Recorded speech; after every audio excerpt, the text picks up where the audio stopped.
It is back to school for many counties and communities, and whether you have one day under your belt or you've had several days, the question is, okay, now what? We're talking all things back to school for the next 30 minutes with pediatric nurse practitioner Lynn Klett. She's with Cone Health Piedmont Pediatrics. We also have psychologist Dr. Jenna Mendelson with Cone Health LeBauer Behavioral Medicine. So what we want to do is we want to be able to take your questions as well, whether they're body or mind. We're focused on a healthy school year. You can text your questions to 336-379-5775. All right, let's start with this, Dr. Mendelson. So we're going to start with like the mind, the mental part of the first day of school. A lot of kids are like chitty chatty and they're like all about it. This is what happened today. Sometimes those kids are not like that. Should we be upset with that? What should we do for that? When we're thinking about having conversations with our kids, it's really about creating opportunities for conversation based on our child's communication preferences. So if you have a child who really needs your undivided attention to open up, then you want to make sure that you're giving them that. Maybe you take them for a special snack after the first day where you're across the table from each other and they really have that. On the flip side, there are also kids who really don't want your undivided attention. They might want to be doing something, and that's when they feel most comfortable opening up. And so for those kids, you might get a coloring book and have it ready to go, or a Lego set that you can work on together so that the opportunity is there for them to communicate in a way that they feel comfortable with. Okay. I think as parents, you know, we're just like, we want to pounce, right? We just want to know everything. We want to know all the details. You got to spit it out right now.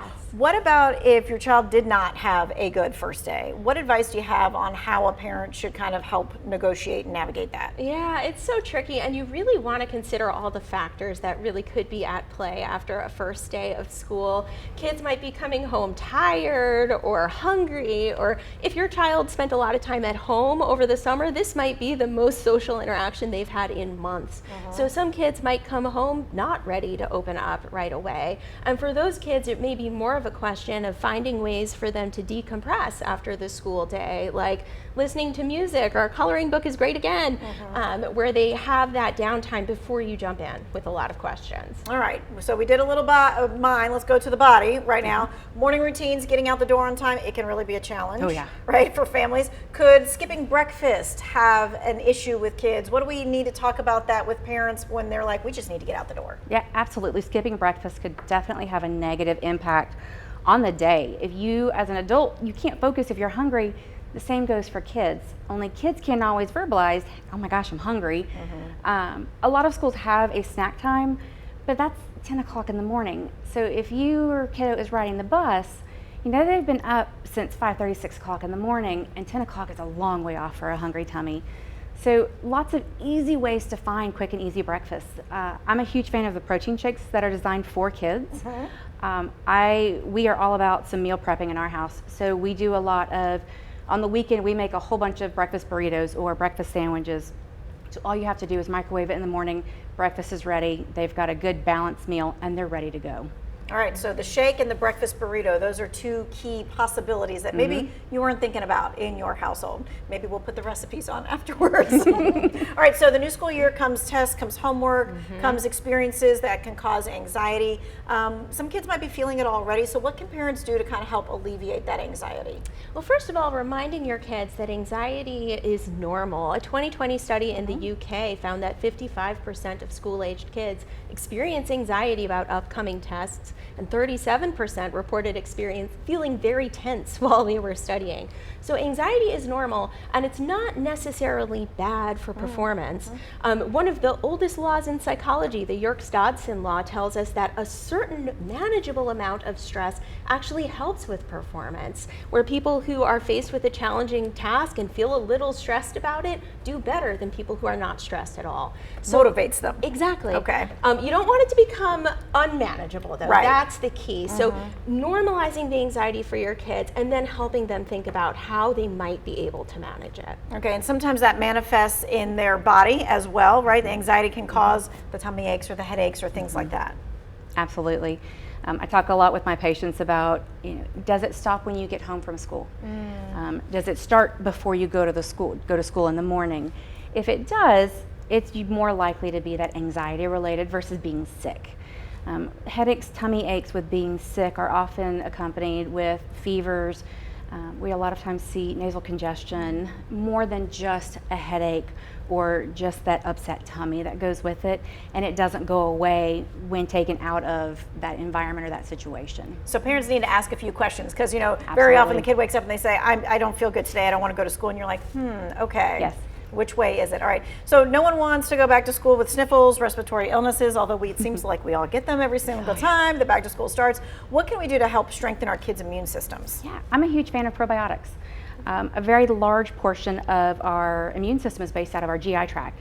So one, teaching your kids, hey, don't put your hands in your mouth. Kids are gross. I love them, but they're gross. They touch everything. It's all truth. And then they put their hands in their mouth. And then a daily probiotic helps support the good bacteria in the gut. So it's a benefit. So those are the two biggest things. And then the other thing is if your child has cough and congestion, they can still go to school. If they have a fever, keep them home until they're fever-free for at least 24 hours. Fever-free and medicine-free is a big part of that. Fever-free and medicine-free for 24 hours, then go back to school. Yes. Okay, and if your child gets sick, there's some ways to prevent it spreading it to others, and I'm guessing that is just washing your hands first and foremost. Soap and water. Got It's it. your best friend. Okay, let's talk about another mental aspect of school, and that is bullying. I mean, we don't want to, be talking about it at the beginning of school, but it happens most of the time right from the get-go. So what are some signs that could indicate that maybe your child is having a problem with a bully? Yeah, well, unfortunately with bullying, kids who are victims of bullying often feel embarrassed or ashamed about the bullying and might be less likely to open up to parents, even if they have very open lines of communication about other topics. So it really is important to be on the lookout for signs of bullying, especially if your child has been bullied in the past. Unfortunately, one of the biggest predictors of future bullying is having been bullied before. So if you're in that boat, it's really important to be on the lookout from the very start of the school year. And what signs are we talking about? Yeah, so that would be for things like your child saying they don't want to go to school, especially if you're noticing that they seem not to want to be around a certain child or group of children. Children who are seeming to lose enjoyment of activities that they used to enjoy, or seem to become aggressive when they weren't aggressive before towards siblings or classmates. Those are all signs your child may be struggling emotionally. They're not unequivocally signs of bullying, but there could be bullying going on. What happens if your child is the bully? Yeah, good question too. So something important to remember about bullying is that it has detrimental effects, not just for the kids who are bullied, but for the bullies themselves. So if your child is engaging in bullying behavior, then we really want to support your child and figure out what is going on. Often kids who turn to bullying behavior are experiencing feelings of powerlessness or poor self-esteem that they're trying to resolve, usually ineffectively through the behavior. An important first step would to be open a conversation with educators to try to get a sense of the broader social landscape at school. There can be a lot of really complex factors that contribute to bullying, and it's really hard to know what's going on if you're not there to see it. So having a line of communication open with teachers is going to be really important. Yeah, it's not just enough to say, well, your kid's a bully. Okay, well, tell me what's going on. Tell me what's happening. I'm not saying that my kid's not doing that. I just want to know what the landscape is and then how we can best talk to that child. Exactly, like what triggered this, and then of course you want to have a conversation with your child where you're going to walk a really fine line of validating the emotional needs that may be driving the bullying while setting some firm boundaries around what behavior is okay and what's not. Let's talk about school lunch. So PB&J can get tiresome, although I'm a PB&J fan, but maybe you can't eat it all, school year long. So what are some suggestions you might have? I love their little compartments. They look kind of like your store-bought Lunchables, but you are not limited just what is in there, and you can control what's in it, how healthy it is. You still get to put your little treat in there. And I love, again, meal prepping. Sunday night, I cut all the cucumbers up. I cut all the pepper slices up. So as much as I can do ahead of time to A, have the variety in the fridge, and B, make it easy at night. There are a lot of different options you can do. Does your kid like ham? Does your kid like, what do they like? And then how do you make it small and ready to go is the biggest thing. There are a lot of options. And then we treat. On Friday, you get to buy your lunch at school. You've hopefully eaten what we've sent with you to school for the week. So now you get the ice cream treat and you get whatever the Friday cafeteria lunch is. Right. So it really depends on what your kiddos eat. Do they like the crunchy things? So if they like crunchy and they like peanut butter, the little pretzels that have peanut butter in them. You've got a carbohydrate and a protein, so you're balanced. And that's what I look for, not just what I'm feeding them, but do they have their carbohydrate? Do they have, that fast sugar, and do they have the slow sugar? So what's going to give them quick energy, and then what's going to sustain them until they get that afternoon snack, or come through my front door and eat everything in the kitchen. Gotcha. So what's quick sugar and like low sugar? So quick sugar are your carbohydrates. So Okay. breads, potato chips, those simple carbohydrates that break down really quickly. Okay. Simple sugars. They break down fast, so you get that up, Yep. but you also get a really fast down. When you throw in your proteins, so if you're a meat eaters, so those are your meats. If you're a vegetarian family or a vegan family, those are your beans or your non-animal source proteins. You get this kind of fast incline or up, but instead of coming down really fast, you get this kind of nice slow steady, so you don't have that crash as fast as you do with those sugar foods. Gotcha. If you can replace things with like your fruit roll-ups with the more natural fruit-based, it's the same thing, it's just more fruit in it and less sugar in it.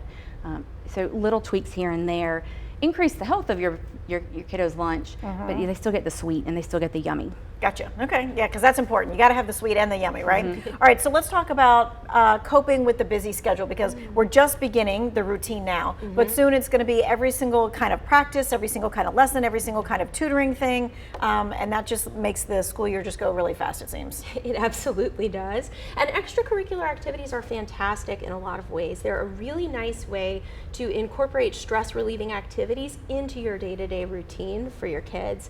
They're a great way to get regular physical activity and social connection and even a creative outlet. But that being said, there are some factors you're going to want to weigh when you're thinking about what extracurriculars are the right ones for your kids.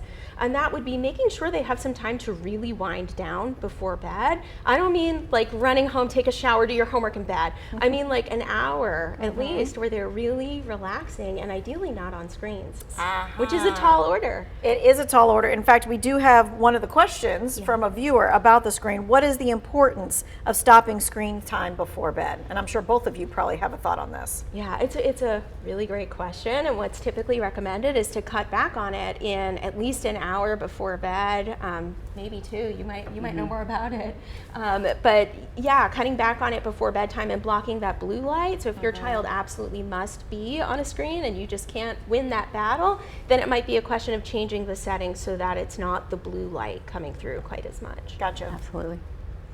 Definitely an hour before bedtime. And that's a great time to do your reading. Most, especially elementary school kids, 20 minutes a night. Well, get their books out and do your 20 minutes of night. It's a great time to read. It's a great time to just spend that quality time together and kind of relaxing.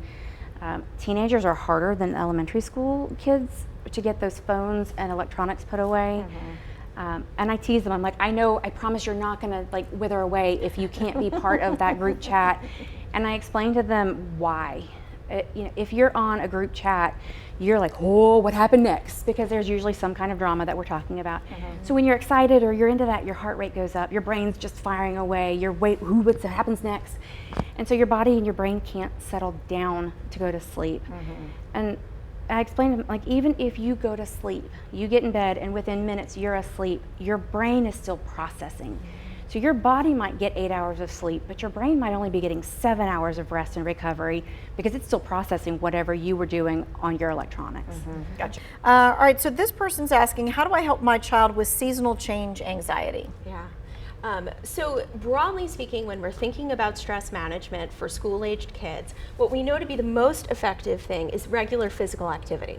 So just making sure your child is getting regular physical activity is going to lower their baseline stress level so that they'll be less likely to be affected by seasonal change anxiety. When we're thinking specifically about seasonal change, you can consider incorporating things like a seasonal affective light. They're actually available for pretty reasonable prices on some of the major retailers that you might use. And the key is to use it 30 minutes a day. You don't necessarily have to just sit down in the light. So you can actually just have it on while your child is doing other things and see if that helps with it too. Okay. Does my child need a flu shot? Absolutely. Absolutely.